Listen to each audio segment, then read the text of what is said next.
Obviously your first season back as head of cricket, how do the fixtures look for yourself? They're an interesting set of fixtures. Firstly, I think we get a pretty good start in the championship, and then the 50 over game out the way in 17, 18 days. So it's quite a tough run in right at the start to play all those one-day games that sometimes can be a very difficult part of the season when it's a little bit wet at times and the ball moves around quite a bit. So that's going to be a difficult challenge, that 50 over game. But I like the fact that we've got 10 championship games before the T20. So really, at the start of the T20, you could be looking at the championship and thinking to yourself, we've got a very good chance of going up here, we're in a momentum run, and you've done most of the hard work. You've just got the last month of the season where you've got to finish it off. And I know that we've got quite a tough run in, but if you're in a good position at that stage, it should set you well for an opportunity to get promotion. T20 fixtures as normal, they are where they are.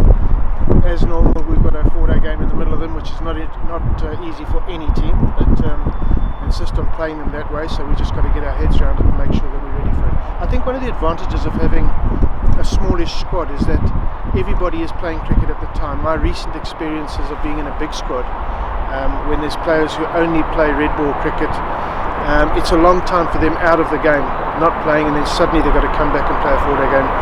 We're not in that position. All our players will be playing all the time, so it should be advantageous to us.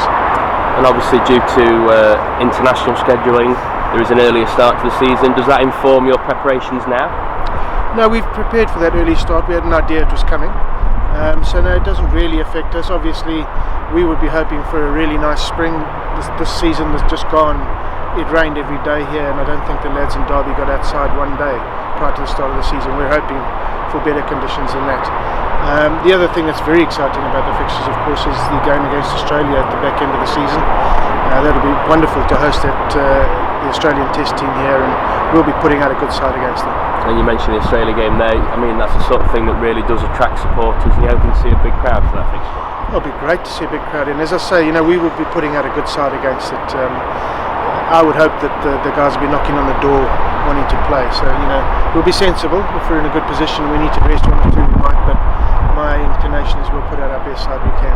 And other standout fixtures include the start to the T20, so Derbyshire's first 2 home games, Yorkshire at Chesterfield, and then Notts Outlaws here. They're massive for the club. Massive games. I mean, the rivalry with the intercity clash between Notts and ourselves is huge. That's our first home game. And of course, the game against Yorkshire at Chesterfield, and everybody who supports Derby will remember what happened this last year.